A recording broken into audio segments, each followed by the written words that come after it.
आणि आता बातम्यांचा वेगवान आढावा. गावाकडच्या 50 बातम्या. संतोष देशमुख हत्या प्रकरणाच्या तपासाला आता वेग आला असून एसआयटी स्थापन करण्यात आली आहे. एसआयटीचे प्रमुख आणि पोलीस उपमहानिरीक्षक बसवराज तेली यांनी केलेल्या विनंतीनुसार एसआयटीमध्ये 9 जणांची नियुक्ती करण्यात आली आहे. यात स्थानिक अधिकाऱ्यांचाही समावेश आहे. संतोष देशमुख यांचे बंधू धनंजय देशमुख यांनी आज दुसऱ्यांदा सीआयडीच्या अधिकाऱ्यांची भेट घेतली. तपासासंदर्भातला आढावा आणि माहिती घेण्यासाठी त्यांनी अधिकाऱ्यांची भेट घेतल्याचं सांगितलं. एसआयटी स्थापन झाल्याची माहिती आपल्याला संबंधित अधिकाऱ्यांनी दिल्याचंही धनंजय देशमुख म्हणाले. बीडमध्ये संतोष देशमुख यांचं हत्या प्रकरण ताजं असतानाच केजमधून आणखीन एक धक्कादायक प्रकार समोर आलाय. केजचे माजी सरपंच ज्ञानेश्वर इंगळे यांना तब्बल 3 लाख रुपयांसाठी लुटण्यात आलं. ज्ञानेश्वर इंगळे यांना एका खोलीत काही काळ कोंडून ठेवण्यात आलं होतं असंही कळतं. वाल्मिक कराड पोलिसांना सांगून सरेंडर झाला, त्यामुळे हा आत्मसमर्पणाचा विषय होता की तह होता असा प्रश्न जितेंद्र आव्हाड यांनी उपस्थित केला. तर त्याच्या कुठल्याही मागण्या मान्य केल्या म्हणून तो सरेंडर झाला का असा प्रश्नही जितेंद्र आव्हाड यांनी उपस्थित केलाय. संतोष देशमुख हत्या प्रकरणात धनंजय मुंडे यांनी मंत्रिपदाचा राजीनामा देण्याची मागणी राष्ट्रवादी शरदचंद्र पवार पक्षाचे नेते राजेंद्र शिंगणे यांनी केली आहे. जोपर्यंत दूध का दूध पाणी का पाणी होत नाही तोपर्यंत मुंडे यांनी मंत्रिपदावर राहू नये असं शिंगणे म्हणाले. संतोष देशमुख यांच्या मारेकऱ्यांना अटक करण्याच्या मागणीसाठी जिल्हाधिकारी कार्यालयासमोर गेल्या 4 दिवसांपासून उपोषण सुरू आहे. दरम्यान संतोष देशमुख यांचे बंधू धनंजय देशमुख यांनी उपोषणकर्त्यांची भेट घेतली. उपोषणकर्त्यांनी आपलं उपोषण मागे घ्यावं असं आवाहन त्यांनी केलं. बीड प्रकरणात जे आरोपी आहेत त्या सर्वांना, कुणी दोषी आहेत त्यांच्यावर कठोर कारवाई केली जाईल असं वक्तव्य प्रफुल्ल पटेल यांनी केलंय. कारवाईच्या दरम्यान कुणालाही सोडलं जाणार नाही अशी ग्वाही सुद्धा त्यांनी दिली. वाल्मिक कराड कोठडीत असतानाच बीडमधील पोलीस स्थानकात 5 नवे पलंग आणण्यात आले. त्यामुळे हे पलंग आरोपींसाठी आणल्याची चर्चा रंगली. मात्र हे पलंग आमच्यासाठी आणलेत अशी माहिती पोलीस अधिकाऱ्यांनी दिली. संतोष देशमुख हत्या प्रकरणात 3ही फरार आरोपींच्या नातेवाईकांची सीआयडीकडून कसून चौकशी करण्यात आली. हे 3ही आरोपी नातेवाईकांच्या संपर्कात आहेत का याचा तपास सीआयडीकडून घेतला जातोय. सरपंच संतोष देशमुख हत्या प्रकरणात खंडणीचा गुन्हा दाखल असलेल्या वाल्मिक कराडच्या बद्दल धक्कादायक माहिती समोर आली आहे. वाल्मिक कराडवर गेल्या 2 दशकात मिळून 15पेक्षा जास्त गंभीर गुन्हे दाखल आहेत. यात खुनाचा प्रयत्न केल्याचे 2 गुन्हे दाखल असल्याचं कळतं. तुम्ही मुख्यमंत्री आहात तर आता खरी मजा येईल. मराठा द्वेष नसेल तर आरक्षण द्या, नाहीतर राज्यात फिरू देणार नाही असा इशारा मनोज जरांगे यांनी दिलाय. राज्य मंत्रिमंडळाची उद्या 12 वाजता बैठक होणार आहे. खातेवाटपानंतर कॅबिनेटची पहिलीच ही बैठक असेल. राज्यात बीडचं प्रकरण गाजत असताना मंत्रिमंडळाच्या बैठकीला महत्त्व आहे.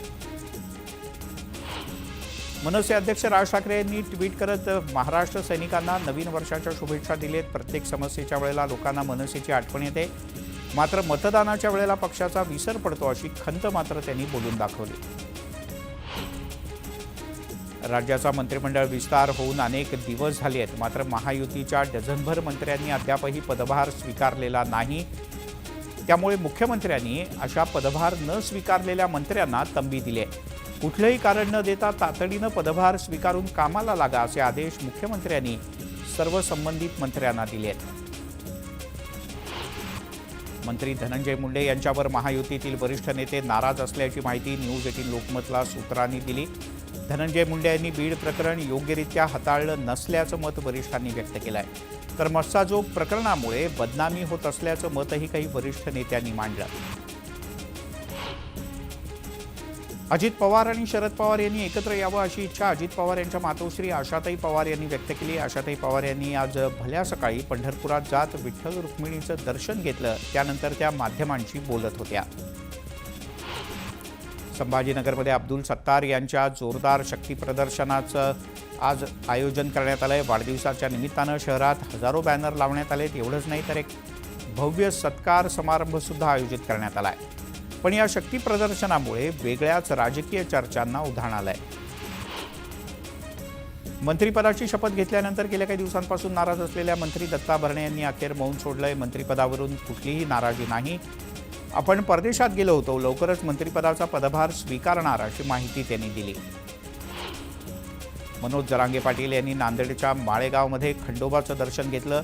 मराठ्यांना आरक्षण मिळू दे तसंच शेतकऱ्यांना बळ मिळू दे असं साकडं त्यांनी खंडोबाला घातलं। 31 डिसेंबरच्या रात्री 2 गटात उसळलेल्या दंगलीनंतर पाळधी गावात मोठा तणाव निर्माण झाला होता। यावेळी अनेक दुकानं आणि चारचाकी वाहनं पेटवून देण्यात आली। यानंतर प्रशासनानं गावात संचारबंदी लागू केली आहे। पाळधी गावात लागू करण्यात आलेल्या संचारबंदीवरून दुपारी 1 तास सूट देण्यात आली होती। यावेळेला महिलांनी किराणा दुकानावर जीवनावश्यक वस्तू खरेदी करण्यासाठी गर्दी केली। किरकोळ वादातून पाळधी गावात झालेल्या राड्याच्या वेळेला 12 ते 13 दुकानं दंगलखोरांनी जाळून टाकली। त्यात दुकानदारांचं सुमारे 50 ते 60 लाख रुपयांचं नुकसान झाल्याची प्राथमिक माहिती आहे। दुकानाची अवस्था पाहून दुकान मालकांसह कुटुंबियांना अश्रू अनावर झाले। आणि एक ब्रेकिंग न्यूज हाती येते। अमेरिकेतल्या के न्यू ऑर्लियन्स या एका ट्रक चालकानं जमावाला चिरडलंय। अत्यंत भीषण असा हा अपघात झालाय। या अपघातात 12 जणांचा मृत्यू झालाय तर 30 पेक्षा जास्त लोक जखमी झाले आहेत। एवढंच नाही तर ट्रक अंगावर घातल्यानंतर या ड्रायव्हरनं समोर असलेल्या लोकांवर अंधाधुंद गोळीबार करायलाही सुरुवात केली।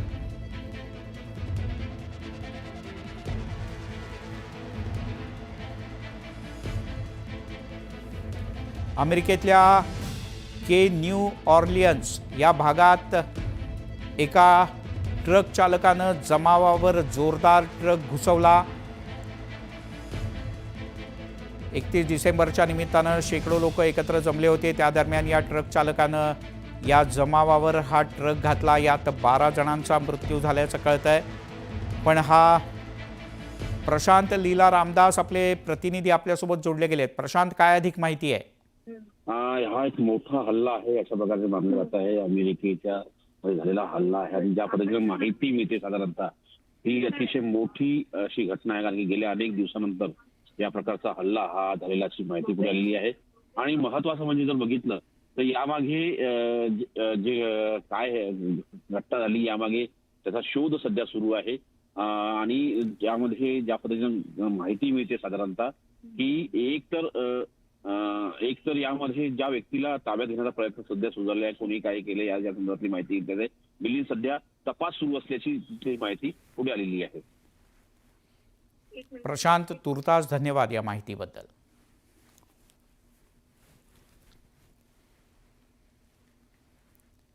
अमेरिकेतल्या के न्यू ऑर्लियन्स या भागातला हा धक्कादायक प्रकार आहे। अधिक माहिती घेऊयात। शैलेंद्र देवळाणकर सर आपल्यासोबत जोडले गेलेत, आंतरराष्ट्रीय घडामोडींचे अभ्यासक। देवळाणकर सर, या घटनेकडे दहशतवादी हल्ला म्हणून पाहिलं जात आहे? नाही, निश्चितच आहे। कारण आता काय झालं, अमेरिकेमध्ये सध्या ट्रान्झिशन पिरियड आहे। 20 जानेवारीला डोनाल्ड ट्रम्प नवे राष्ट्राध्यक्ष म्हणून आपला पदभार स्वीकारता आहेत आणि अशा वेळेला जेव्हा हा हल्ला होतो आहे त्यावेळेला अनेक गोष्टींचे संकेत मिळतात। एक तर 9/11 नंतर अमेरिकेवरती अशा स्वरूपाचा मोठा हल्ला झाला नव्हता। ओक्लाहोमामध्ये जो झाला होता त्याची इंटेन्सिटी एवढी नव्हती। मात्र आता यातनं जर त्या टेरर अटॅक हा असेल आणि त्याची पुष्टता झालेली असेल आणि तो कोणी केला हे पुष्टता झालेली असेल, त्यानंतर मात्र डोनाल्ड ट्रम्प यांच्याकडनं जे पूर्ण निवडणूक काळामध्ये निर्वासितांच्या मुद्द्याला धरून अत्यंत आक्रमक होते ते आता पदावरती आल्यानंतर पुन्हा एकदा अगदी कडक धोरण घेतील अशा स्वरूपाची शक्यता नाकारता येत नाही। 2016 मध्ये ट्रम्प जेव्हा राष्ट्राध्यक्ष बनले होते तेव्हा त्यांनी काही मुस्लिम देशांमधनं नागरिक इथे येण्याच्या संदर्भात त्यांनी निर्बंध लावले होते आणि त्यामुळे पुन्हा एकदा डोनाल्ड ट्रम्प हे आक्रमक होतील असं दिसून येत आहे. यानंतर दुसरा भाग असा आहे की अमेरिकेसारखा मोठा देश देखील जरी दावा करत असला की 9/11 नंतर आमच्यावरती एकही दहशतवादी हल्ला झाला नाही, तर हा दाव्याला देखील आता कोणत्याही प्रकारचा आधार राहिलेला नाही. कोणताही देश हा दहशतवादी हल्ल्यांपासून मुक्त नाहीये असं आपल्याला म्हणावं लागेल. निदान अमेरिकेतनं याच्यातनं शिकावं आणि रिजनल टेररिझम आणि ग्लोबल टेररिझम असा भेद न करता भारतामध्ये जे दहशतवादी हल्ले होतात त्या बाबतीमध्ये देखील गांभीर्यानं अमेरिकेने लक्ष घालावं. आपण अपेक्षा करूयात की अमेरिका या सगळ्या गोष्टी निश्चित लक्षात ठेवेल. तुम्ही सविस्तर माहिती दिलीत याबद्दल धन्यवाद. आणखीन एक मोठी बातमी हाती येते. आंतरराष्ट्रीय दहशतवादी तहव्वुर राणाला लवकरच भारतात आणलं जाणार आहे. तहव्वुर राणा हा 26/11च्या देशावरच्या सगळ्यात मोठ्या दहशतवादी हल्ल्याचा मास्टर माइंड आहे. त्यानं अमेरिकेच्या न्यायालयासमोर अनेक गोष्टी मान्य केल्या होत्या, पण त्याचं हस्तांतरण होऊ शकलेलं नव्हतं. 26/11च्या मुंबई आणि देशावरच्या दहशतवादी हल्ल्यातील पाकिस्तानी वंशाचा हा कॅनेडियन व्यापारी आहे. तहव्वुर राणाला लवकरच भारताच्याकडे सोपवलं जाईल आणि त्याची राजनैतिक प्रक्रिया सुरू झाली आहे. ऑगस्ट 2024मध्ये US कोर्टानं निर्णय दिला होता.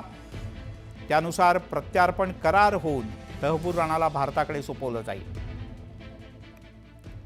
आणि आता गावाकडच्या बातम्यांचा वेगवान आढावा. गडचिरोलीत आज 8 महिला आणि 3 पुरुष माओवाद्यांनी मुख्यमंत्र्यांच्या समोर आत्मसमर्पण केलं.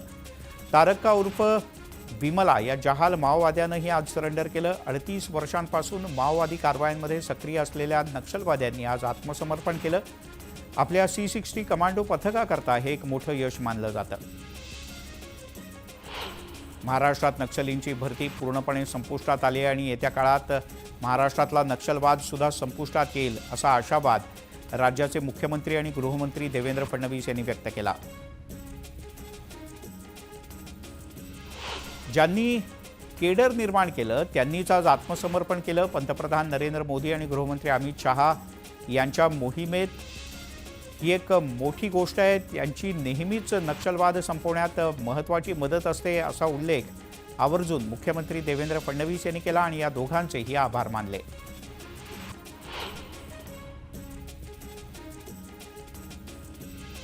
तिकडे मुख्यमंत्री देवेंद्र फडणवीस यांनी गडचिरोलीतल्या आदिवासी विद्यार्थ्यांशी संवाद साधला. शालेय विद्यार्थ्यांशी गप्पा मारत त्यांनी विद्यार्थ्यांना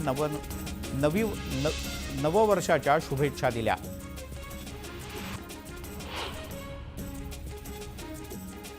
संभाजीनगरमधल्या क्रीडा विभागातील 21 कोटींच्या घोटाळा प्रकरणात मुख्य आरोपी हर्षकुमार क्षीरसागर याला अखेर अटक करण्यात आली असून 7 दिवसांची कोठडी सुनावण्यात आली आहे. दिल्लीच्या निजामुद्दीन स्टेशनवरून पोलिसांनी त्याला ताब्यात घेतलं, तर हर्षकुमारच्या आई आणि वडिलांना सुद्धा कर्नाटकच्या मुर्डेश्वरमधून अटक करण्यात आली आहे.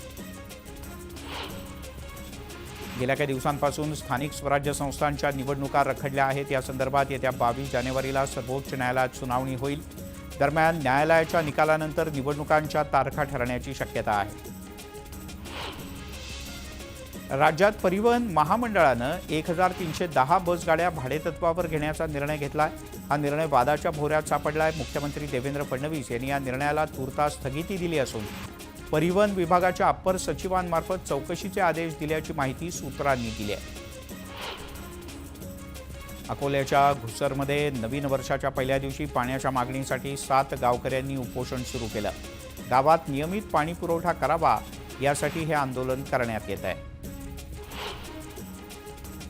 धरण गावात टपरीधारक आणि फेरीवाल्यांनी नगरपालिकेवर आक्रोश मोर्चा काढला. व्यवसाय करण्यासाठी नगर परिषदेनं पर्यायी जागा उपलब्ध करून द्यावी अशी मागणी यावेळी करण्यात आली. अमरावतीच्या मोर्शी बस स्थानकावर महिला आणि तरुणींमध्ये तुफान हाणामारी झाली. यावेळेला बघ्यांनी एकच गर्दी केली. दरम्यान किरकोळ वादातून झालेल्या हाणामारीचा व्हिडिओ सध्या चांगलाच व्हायरल झाला आहे. बुलढाणा जिल्ह्यातील खामगाव तालुक्यात ज्वारीची मोठ्या प्रमाणात लागवड करण्यात आली आहे. मात्र कोवळ्या ज्वारीवर पक्षी ताव मारत असल्यानं ज्वारीच्या उत्पन्नात घट होण्याची शक्यता आहे. जुन्या पुणे मुंबई महामार्गावर लोणावळा ते खंडाळाच्या दरम्यान 5 किलोमीटरच्या अंतरात प्रचंड वाहतूक कोंडी झाल्याचं पाहायला मिळालं. नवीन वर्षाच्या पहिल्या दिवशी पर्यटकांना या वाहतूक कोंडीचा सामना करावा लागला. देहू रोड गुरुद्वारा ते सेंट्रल चौक कात्रज बायपास या मार्गावर वाहनधारकांना वाहतूक कोंडीचा सामना करावा लागला. वाहतूक कोंडी सोडवण्यासाठी वाहतूक पोलीस बऱ्याच काळापासून मेहनत करत होते. नांदेडच्या माळेगावात श्री क्षेत्र खंडोबा यात्रेला सुरुवात झाली. हौशा नवशा गौशाची यात्रा म्हणून ही यात्रा प्रसिद्ध आहे. या यात्रेला भाविकांनी मोठ्या संख्येनं गर्दी केली. यात्रेचं विहंगम दृश्य कॅमेऱ्यात कैद झालंय. धाराशिवच्या तुळजाभवानी देवीच्या मंचकी निद्रेला पहाटेपासून प्रारंभ झाला. 7 तारखेपर्यंत देवीची मंचकी निद्रा सुरू राहणार असून प्रतिष्ठापनेनं देवीच्या शाकंभरी नवरात्रोत्सवाला नंतर सुरुवात होईल. जुन्नर तालुक्यातील आमटी भाकरीच्या महाप्रसादासाठी प्रसिद्ध असणाऱ्या आणे येथील श्री रांगदास स्वामी पुण्यतिथी सोहळ्यात हजारो भाविकांनी आमटी भाकरीच्या महाप्रसादाचा लाभ घेतला. या सोहळ्यासाठी सुमारे 13 लाख रुपयांचे मसाले वापरून 500 लिटर क्षमतेच्या 69 कढयांमधून आमटी तयार करण्यात आली होती. बुलेटिनमध्ये घेऊयात एक छोटासा ब्रेक, लगेचच परत येतो.